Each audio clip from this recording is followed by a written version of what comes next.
Bueno, hoy tengo ganas de compartir porque siempre todo tiene un origen y muchas veces me han preguntado en conferencias, en paneles, coaches, personas con las que hablo, ¿cuál fue tu punto de quiebre? ¿Dónde hubo un cambio radical de Pipe Ramírez? Y para mí han pasado dos etapas importantes, dos puntos de quiebre muy importante, quiebre emocional, quiebre financiero, y el que quiero partir hoy fue un quiebre financiero, una bancarrota, que además obviamente se vuelve un momento muy complejo a nivel emocional, porque estando casado con un hijo en ese momento de 6 años, el mundo viniéndosete encima, habiendo accedido unos años atrás a algún tipo de información, pues te quieres replantear todo y de cierta manera, para no meterse en la posición de víctima, decir ¿qué fue lo que hice mal?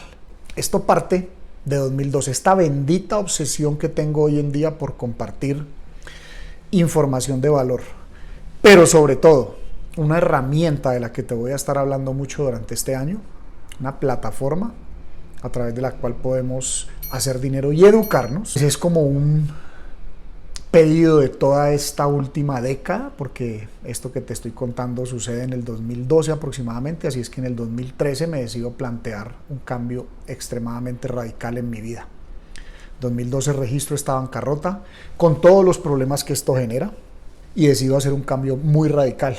Nunca en mi vida había hecho ejercicio, empiezo a hacer ejercicio. Nunca en mi vida había meditado, empiezo a meditar. Nunca en la vida había sido constante leyendo y ese año 2013 me leo y escucho 52 veces el libro Piense y hágase rico. Y para los que no saben, Piense y hágase rico no es solamente algo de riqueza material, también habla mucho de riqueza espiritual y de riqueza de relaciones, todos los tipos de riqueza. Uno de los libros más vendidos en la historia del hombre, de lo que se refiere a libros de crecimiento personal, principios de éxito, como lo quieras llamar.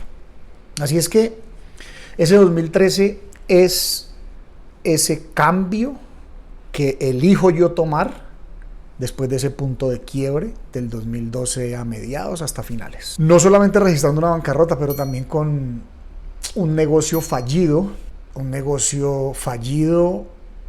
con amigos cuando le duele a uno y podría ponerme en una posición de víctima, de decir que me hicieron, pero no, fue mi absoluta responsabilidad, pero eso me hizo replantearme muchas cosas, dentro de ellas entender el mundo financiero, dentro de ellas entender el sistema monetario actual, entender cosas de la economía, pues porque a mí definitivamente mi bancarrota se registra en el 2012, pero parte de la gran crisis del 2008, extremadamente apalancado en los bancos, invertido 100% en bienes raíces, pues básicamente un venadito para un león. Me comió la situación del 2008 y me quebró de un patrimonio que había construido desde mis 19 años que trabajo. Pero bueno, siguiendo el hilo, lo que quiero decir es que me obsesioné con buscar entender educación financiera básica, desde padre rico, padre pobre, hasta entender por qué había sucedido la crisis del 2008, entender la crisis del .com, entender la crisis inflacionaria de los 80s, entender la crisis del 71 cuando el oro dejó de ser reserva del mundo, entender la crisis de 1929 que fue llamada la Gran Depresión, y por ahí se remonta el nacimiento de la Reserva Federal. De hecho, hoy compartía un artículo a mi lista de personas que tienen esa intención de invertir conmigo, de unos artículos que se hacen 2, 3 veces al mes, de mentalidad vanguardista, y compartí algo sobre la Reserva Federal que también ya lo voy a tocar acá. Pero dentro de toda esa búsqueda también apareció otro material que fue el que sí creó ese punto de inflexión o esa catálisis o esa inspiración, esa emoción, esa nueva forma de ver el mundo, que fueron las tecnologías exponenciales. ¿A través de quién? De un libro llamado Organizaciones Exponenciales, de Salim Ismail, que me llevó a Peter Diamandis, a mi mentor, de quien tanto hablo y a quien tanto agradezco y a quien tanto se lo menciono una y otra vez a través de videos, de mi libro, de 1000 formas manifiesto el agradecimiento, Peter, de haber llegado a mi vida, porque en su libro Abundance, explica claramente cómo las tecnologías cambian la dinámica del mundo y cómo las tecnologías, además a partir de la era de los microtransistores, vamos a decir de los 60s y la era de la computación y todo esto, a pesar de que habían redes anteriormente, pues esto empieza a tomar una tracción importante en los 60s, pero a un paso muy lento. Y él en ese libro describe un concepto del que hablo mucho y les he dicho que he hablado mucho y lo comparto por escrito, por videos, las 6 Ds. Y si no te sabes este concepto, tienes que indagar y buscar videos donde hablo de él, que parte de las 6 Ds hablando de la digitalización, que es la primera. Todo lo que se digitaliza se hace abundante. ¿Por qué? Porque digitalizar no es otra cosa más que agarrar información análoga y convertirla en información en unos y ceros, y en ese momento se digitaliza. Y todo lo que se digitaliza se vuelve escalable. Ahora, tienen que suceder ciertos procesos pues para que pasen todas estas cosas. Probablemente cuando los primeros computadores a gran escala que utilizaban solo los bancos y los gobiernos, pues eran redes y capacidad computacional muy lenta y pues no se veía el avance. Sin embargo, los visionarios, por ejemplo, un señor como el señor Moore, Gordon Moore, uno de los fundadores de Intel, hacia los años tal vez un par de décadas después de haber iniciado estos transistores que fabrica Intel, microchips, pues descubre que hay un patrón de comportamiento y esos patrones de comportamiento son muy similares. Él empezó a ver que se doblaba la velocidad de almacenaje, de memoria, en aproximadamente 18 a 24 meses y se reducía el costo en aproximadamente, a la mitad de precio en aproximadamente 12 meses. ¿Cuál es la importancia de esto? Pues que el señor Moore creó la ley de Moore y la ley de Moore sigue vigente y es una ley con la cual muchos futuristas, entre ellos Peter Diamandis, mi mentor, pues nos explica cómo existen muchos otros patrones de comportamiento en la tecnología que crean convergencias. ¿Qué es una convergencia? Cuando dos líneas se cruzan en un punto, y eso, hablando de tecnología, convergencia de las tecnologías, pues la una acelera a la otra independientemente de la mano del hombre.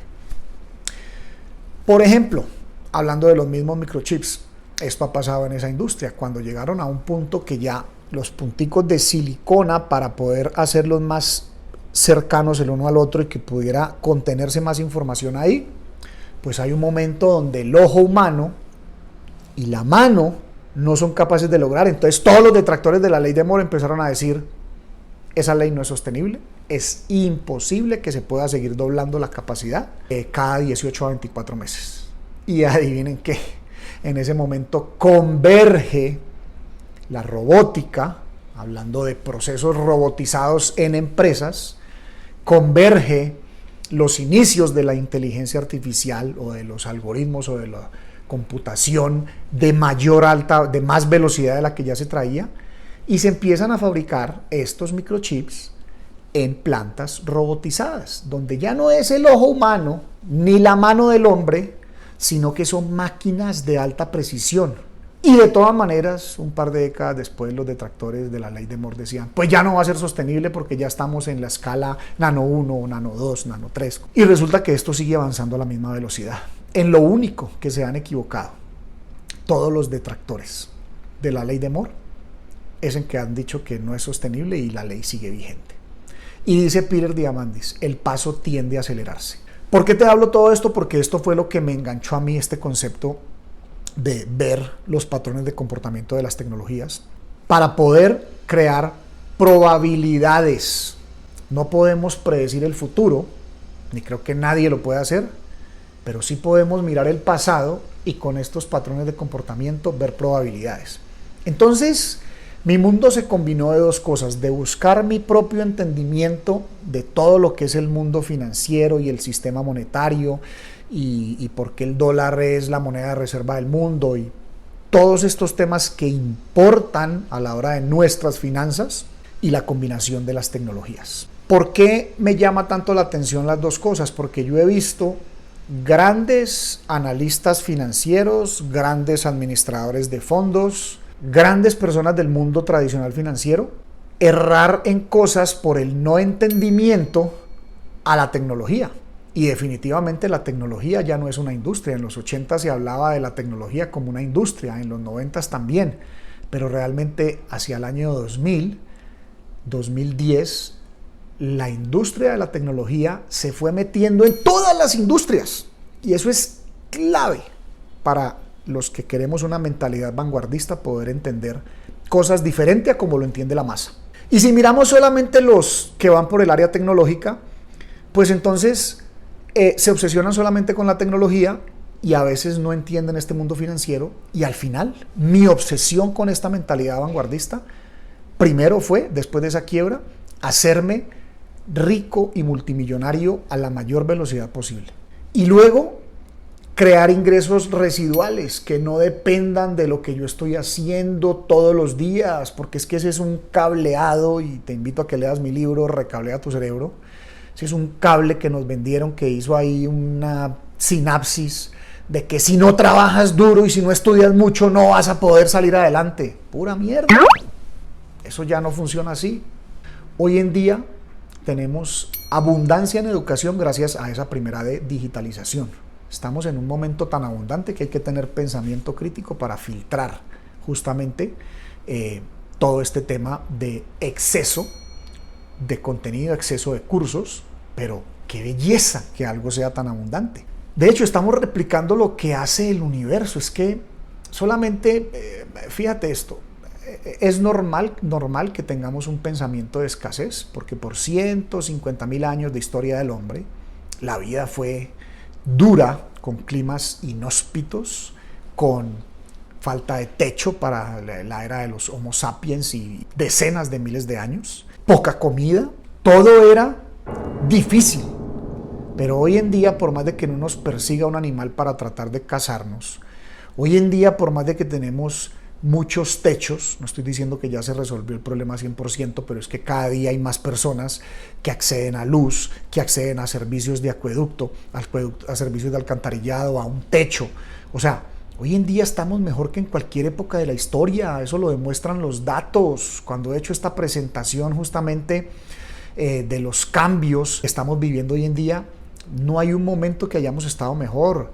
Mueren muchas menos personas por violencia que en las guerras de hace unos cientos de años. Mira, cualquier rey de hace 500 años, 1000 años, hubiera entregado toda su riqueza, por tener una casa de interés social. ¿Por qué? Porque esa casa de interés social tiene acueducto, alcantarillado, electricidad y hasta internet. Ya hay más de 4.000 millones de personas conectadas a internet. Así es que hay que entenderlo desde los datos y no desde la amígdala. La amígdala sigue siendo ese cerebro reptiliano, sigue dominando actualmente la forma como pensamos. Te invito a que leas mi libro, Recablea tu cerebro, donde hablo mucho justamente de cómo reconfigurar esto desde el biohacking, desde optimizar nuestra biología, desde hacer que nuestra biología funcione para nosotros. Porque de una vez también te digo, no quiero que pienses que biohacking es encontrar truquitos o caminos cortos a nuestro tema biológico. No, al contrario, es hacer que nuestra biología trabaje a nuestro favor. Hoy en día, justamente a través de la biotecnología, la tecnología que estudia la biología, tenemos los suficientes avances para demostrarle al sistema de salud, que yo digo que es más bien el sistema de la enfermedad, porque son súper reactivos, que podemos hacernos cargo de nuestra biología. Y ese es el primer principio para una mentalidad vanguardista. Si no estás bien biológicamente, pues realmente vas a batallar. Si estás en sobrepeso, si tienes problemas de azúcar, si tienes problemas de condiciones, estás batallando y estás en sobrevivencia. Y hoy en día hay alternativas. Hoy en día está la medicina funcional, que trae mucha ciencia de la biotecnología para tratarnos de forma diferente como lo hace el sistema de salud actual. El sistema de salud actual realmente ni siquiera es un tema de que los doctores sean incapaces, no. Es justamente el sistema que los ha llevado por décadas y que eso toma pues para que ese elefante pueda corregir el rumbo y darse cuenta de que hay otras formas. Pues esos elefantes tan grandes, todo y cuesta la inercia hacerlos cambiar de pensar, así como la inercia de seguir pensando en escasez. O sea, es un tema de sobrevivencia que ha existido en nuestra cabeza toda la vida. Así es que hay que entender eso. Y por eso, para desarrollar esa mentalidad vanguardista, pues lo que tenemos es entonces que apoyarnos en el biohacking para poder crear, por ejemplo, nuevas neuronas y nuevas redes neuronales. Hay muchos ejercicios sobre este tema de los que hablo, como te digo, en mi libro Recablea tu cerebro o Hackea tu energía, que es uno de los cursos que yo dicto. Dicho todos estos conceptos que me llevan hacia las 6Ds, hacia la digitalización, hacia que la digitalización crea abundancia, analiza nomás esto. Prácticamente todo lo que se empieza a digitalizar va llegando a un costo cercano a cero. Y voy a repetir otra cosa muy importante. Aquí no estamos hablando de abundancia de excentricidades o carros de lujo, apartamentos. Me encanta y los quiero para mí y para muchísimas personas que estén a mi alrededor. Pero aquí estamos hablando de abundancia, de una vida que se resuelva esa base de la pirámide para la mayoría de los seres humanos que estamos en este planeta. Entonces, cuando hablamos de que todo lo que se digitaliza se hace abundante, pensemos en la industria de la música. Ese es uno de los ejemplos que más me gusta colocar. La industria de la música era una industria para personas selectas. Si piensas en 1800, 1900, pues esos tocadiscos, que además eran con unos acetatos, con unos vinilos costosísimos, que duraron incluso hasta hace bastante poco. Yo que estuve en la industria de las discotecas, cuando yo fui DJ en mi juventud, tocaba con vinilos. Y los vinilos eran costosos, no eran para todo el mundo. Pero luego llegó alguien y dijo, esto hay que digitalizarlo, ya tenemos la tecnología suficiente para digitalizarlo. Y se digitalizó a través de los discos compactos. Sin embargo, la segunda D es la decepción. ¿Por qué decepción? Porque siempre, métetelo de una vez en la cabeza, todo lo que se digitaliza viene seguido de un periodo totalmente decepcionante. ¿Por qué? Porque es el proceso. Porque mientras que se adapta eso digital, de venir de análogo a adaptarse a lo digital, hay un periodo totalmente decepcionante. Los discos compactos eran costosos. Pagabas por 20 canciones así quisieras una. Se quebraban, se rayaban. En unos CD player funcionaban, en otros no. Te está hablando alguien de 47, próximo a cumplir 48 años, que viene de estas dos generaciones. Si tienes menos de 35 años, 30 años, pues tal vez ni estás entendiendo muchas de estas cosas. Pero los de mi generación y las de más adelante lo entienden perfectamente de lo que estoy hablando. Entonces, fue totalmente decepcionante y duramos años anclados en esa versión de música digital.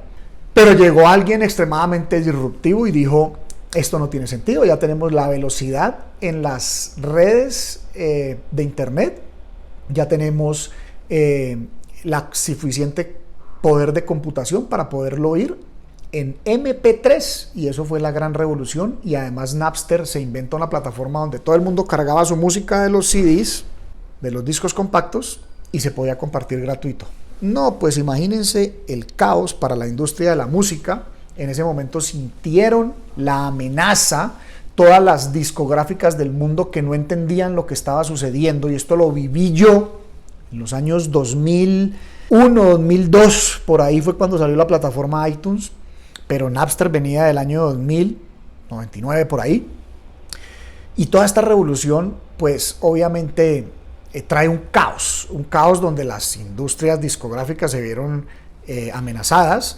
Definitivamente también no estaba chido para los artistas crear su música y que luego en vez de venderla se hiciera gratuita. Pero luego llegó un genio como Steve Jobs y creó la plataforma iTunes y dijo, vamos a hacer que esto se venda con licencia para que no se dejen de beneficiar los artistas, pero se pueda comprar una canción por $1. Eso fue totalmente disruptivo. Tercera de disrupción. ¿Por qué disruptivo? Porque podías descargar por una plataforma totalmente legal que estaba pagándole los derechos a quien había hecho esa canción, pero comprando de a una en una, tener esa canción ahí en MP3. Y se hizo más disruptivo cuando lanzaron el iPod, un dispositivo por ahí, tengo guardado, recuerdo, un iPod, donde podías almacenar, primero creo que eran 500 canciones, no, eso era impensable, o sea, en un disco compacto te cabían 20 y pues para tener 500 canciones tenías que andar con una caja de este tamañón. Ahora ya poder cargar 500 canciones y rápidamente 1000 y rápidamente 2000 y rápidamente 5000, y eso fue el producto más vendido de todos los tiempos, si estoy correcto, en el año 2001-2002. Pero luego este mismo genio dijo, esto hay que desmaterializarlo, y con la salida del iPhone vino la desmaterialización del iPod. ¿Para qué tantos dispositivos si podemos meter todo en uno solo? Y con la salida del iPod surgió la democratización. A pesar de que el iPod no era un dispositivo para muchas personas, esto dio camino a una revolución de que los dispositivos pasaran de ser un simple teléfono a un ecosistema de aplicaciones abierto para que todo el mundo creara lo que quisiera crear. Y eso causa una desmonetización, quiere decir, se vuelven más asequibles las cosas. Y después de eso viene una sexta D, que es la democratización.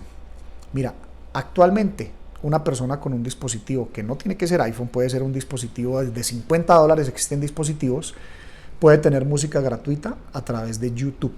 No tiene que pagarle a nadie, pero YouTube le está pagando los derechos a esa persona que creó esa canción a través de publicidad.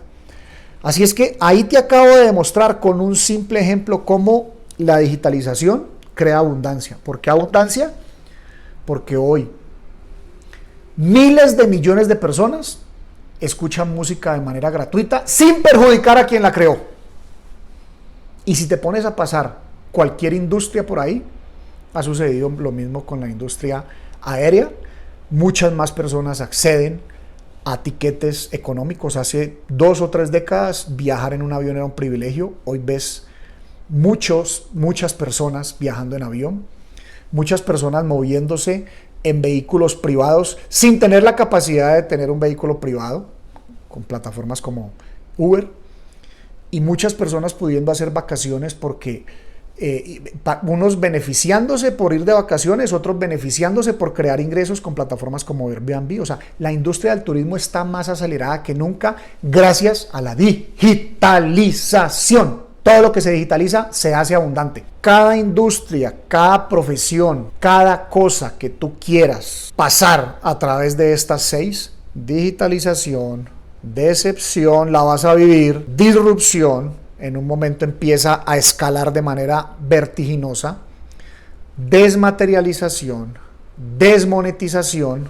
Cuando pasa por estas 5 Ds, crea una democratización que se hace de mayor acceso para muchas más personas. Y esa es la idea y ese es el propósito de esta mentalidad vanguardista. No enriquecer nuestros bolsillos, sino hacernos ricos ayudando a que otros se enriquezcan o que al menos creen ingresos residuales por medio de herramientas de tecnología que ya existen. Fíjate, para traer el tema que les decía del sistema monetario actual, ese artículo que les dije que compartía con mi lista de clientes, hablo sobre la Fed. Si no sabes qué es la Fed, es la Reserva Federal.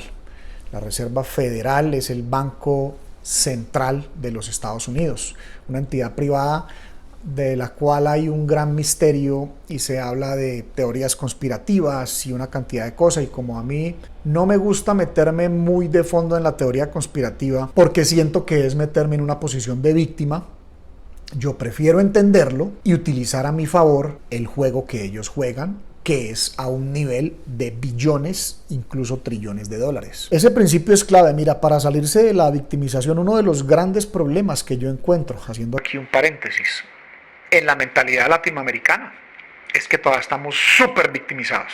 ¡Oh! No hemos superado algo que pasó hace 500 millones de años, que se nos llevaron el oro, que nos violaron nuestras indias, que nos atropellaron, que se quedaron con las tierras, que yo no sé qué, y que esto y que lo otro, y hay gobiernos que todavía siguen reclamándole eso a España. Y yo digo, no jodas, qué puta posición tan víctima. Si no nos salimos de esa puta forma de pensar así tan víctimas, nunca vamos a salir de esa mentalidad. Y por eso mi obsesión con todo este tema de la mentalidad vanguardista, que además, déjame decirte, esto no ha sido algo que nació, o sea, me escuchas ahora hablando de mentalidad vanguardista, tal vez hace unos meses no, pero es la palabra perfecta que pude encontrar para darme cuenta que a través de esa palabra es que puedo enlazar mi mundo del biohacking, mi mundo del futurismo, mi mundo de las finanzas, mi mundo de enseñarle a otras personas. ¿Por qué? Porque desarrollando una mentalidad vanguardista, o sea, adelante de la curva, adelante del promedio, adelante de toda la masa, pues estamos posicionados. Sin pretender decir que sabemos lo que va a suceder. Simplemente modelamos probabilidades con herramientas como las 6Ds, el entendimiento de las tecnologías, el entendimiento del sistema monetario actual y nos posicionamos. Más cuando aparecen herramientas, como les dije, de lo que me van a escuchar hablar obsesionadamente después del 29 de julio.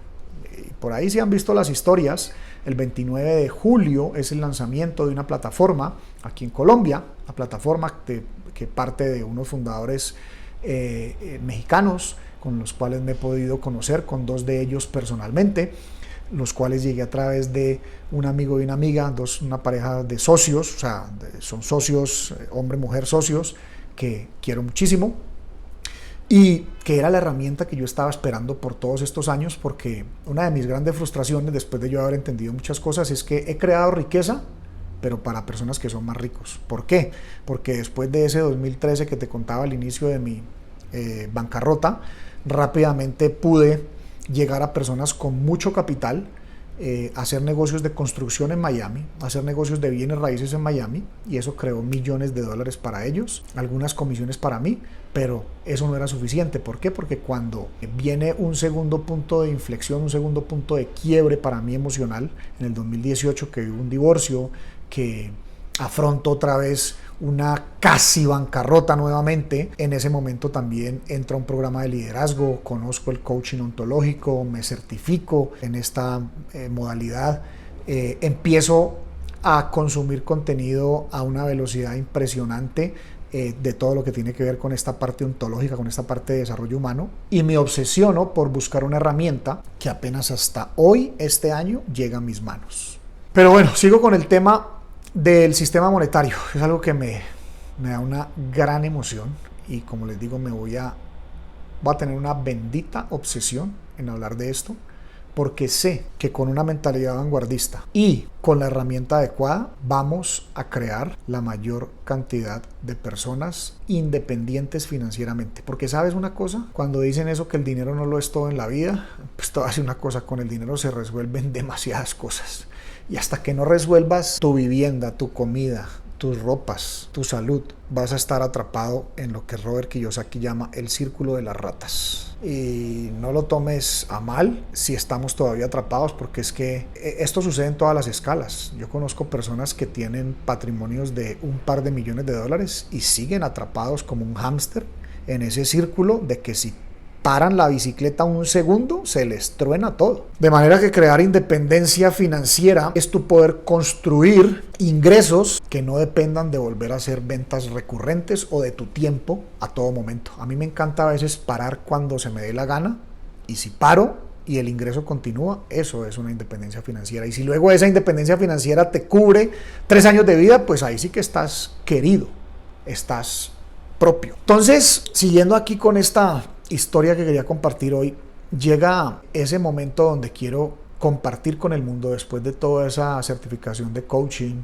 Justo empieza la pandemia por allá en el 2020 y ya es el momento de empezar a compartir esto que vengo haciendo empecé como en el 19 que hice esa certificación, pero de ahí me empiezo a preparar en bioneuroemoción, porque así como me encanta optimizar la biología a través del biohacking, sé que las emociones juegan un papel fundamental en cualquier dolor, cualquier condición, cualquier accidente, cualquier trauma, y me capacito obsesivamente en muchas áreas de desarrollo humano, en muchas áreas de tecnología, en muchas áreas de finanzas, y empiezo a compartir a través de mis redes sociales. De hecho, te invito a que googlees Pipe Ramírez. Si te encontraste este video de casualidad, googlea Pipe Ramírez y conéctate conmigo por la plataforma que más te convenga. Lee los artículos que más te convenga. Hay artículos de Forbes, de Business Insider, de Revista Reforma, de sitios muy prestigiosos, mis canales de Instagram, de LinkedIn, de Meta, de Facebook, Twitter, de YouTube, por donde quieras conectar, de podcast. El podcast se llama Infinite Mindset. Pero googlea a Pipe Ramírez. Ese es el regalo que te pido que tú hagas para mí, porque me ayudas a que el algoritmo siga reconociendo a Pipe Ramírez como este que estás viendo aquí. No hay otro en Latinoamérica, sino este Pipe Ramírez, el loco que quiere vivir 184 años, el loco que quiere llevar a las personas a que tengan una mentalidad vanguardista para que recortemos la brecha de información entre el mundo anglosajón y Latinoamérica. Con 1 millón de mentes vanguardistas cambiamos el rumbo de Latinoamérica, te lo prometo. Y esto va a haber sucedido en el 2030, te lo aseguro. No porque Pipe Ramírez sea el más chingón o se crea el que más sabe, no, porque vamos a hacer una masa crítica de 1000 o 10,000 mentes vanguardistas que vamos a hacer un despliegue masivo donde se va a contagiar a un punto que va a ser irresistible para las personas. Mira, finalizando este video, para que no se alargue más de este tiempo, quiero que sepas, este tema de la Reserva Federal es un tema que, como te dije, tiene muchas teorías conspirativas a su alrededor, y eso no me sirve, porque eso me pone en un papel de víctima. A mí me sirve entender el juego y jugarlo de la mejor manera que yo considere, con las probabilidades que más logre yo en mi proceso intuitivo y de entendimiento por datos. La Reserva Federal afecta absolutamente todas las economías del mundo. Esta es la primera vez en la historia que se está dando unos inicios de una recesión donde fue todo el tiempo. ¿Por qué? Porque es que esta recesión inicia con la pandemia. El mundo nunca había estado cerrado al tiempo. Si unas economías se contraían, otras avanzaban. En todas las historias de décadas hacia atrás, si había contracción en Europa, entonces de pronto Estados Unidos estaba acelerado, o viceversa, o China muy acelerado y de pronto se contraían acá. De una u otra manera, siempre era dinámico, no todo el tiempo. Pero sucedió algo que fue impensable para todos, porque fue impensable. Ahora, mira cómo la historia, te digo, se repite. No sabemos el futuro, pero la historia se repite.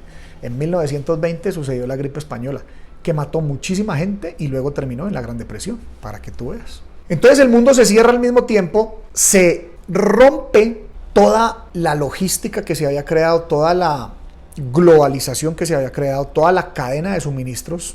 Hay una frase que me encanta, es: la cadena de suministros no es parte de la economía, la cadena de suministros es la economía. Porque tenemos que entender que en el mundo que vivimos, por más de que hayamos digitalizado cosas, dependemos de muchas partes. Y llegamos a un punto donde a los países les quedaba más fácil importar todos de todos en una super mega globalización. Y eso se rompió en el 2020 con el cierre del mundo entero, porque se cerró el mundo entero. Y luego una gran expansión de la masa monetaria, no solamente de los Estados Unidos, de Europa, de China y de todos los bancos, de México, de Colombia. Todos, absolutamente todos, se enloquecieron, prendieron las impresoras y dispararon la impresión de billetes para inyectarle a la economía. Y eso creó un acelerón súper ficticio, y eso nos tiene al borde de una crisis bastante compleja. Y aquí no para hablar de fatalismos, porque ya les dije que no me gusta hacerme la posición de víctima. Se trata de posicionarnos. Y con todo esto empieza una convergencia de tecnologías como la blockchain, inteligencia artificial, algoritmos, redes 5G, realidad virtual. Y esa convergencia va a causar una explosión trillonaria, la mayor transferencia de riqueza en la historia del hombre. Así es que hoy quiero dejarte hasta aquí, que lo que tenemos es que tener un entendimiento de lo que está sucediendo para posicionarnos, que lo que tenemos que tener es una mentalidad vanguardista, que lo que tenemos es que ser extremadamente responsables para tomar responsabilidad de nuestra salud, de nuestras finanzas y de todo, absolutamente de todo lo que nos rodea. Ya está bueno eso de andar culpando, que es que él me hizo, que es que por la economía, que es que si el dólar subió, que es que si el dólar bajó, que es que si me hizo esto, que es que si me hizo aquello. Nada más de excusas. Ahora vamos a desarrollar esta mentalidad vanguardista, a entender lo que tenemos y a crear riqueza. Y con esa creación de riqueza educamos personas. Y con esa educación de personas cambiamos radicalmente la mentalidad de Latinoamérica. Aquí están las herramientas. Aquí está lo que necesitamos. Aquí está quien se quiera unir a este movimiento, porque no tengo dudas de que este es el inicio de lo que me he venido soñando desde que hice ese programa de liderazgo en el 2018. Si tú me hubieras preguntado en el 2017, que ya venía atacado de información, como te decía, desde el 2013, que si yo me veía haciendo estos videos o queriendo compartir esta información, te hubiera dicho ni de riesgos, porque las cámaras dan miedo y hablar en público da más miedo. Pero eso cambió con ese programa de liderazgo, con esa certificación de coaching, y eso cambió a medida que iba teniendo este contacto con estos nuevos medios. Mira, otra forma más de abundancia. O sea, hoy en día no necesito ser una persona influyente o tener influencia, o ser un actor o estar en la rosca de los medios de comunicación para poder difundir mi mensaje. Tengo redes sociales gratuitas al alcance de todos, donde subo mi contenido y las personas que quieren se enganchan aquí. Abundancia de información. Lo que tenemos que tener es ese pensamiento crítico para escogerlo. Con esto te dejo por hoy.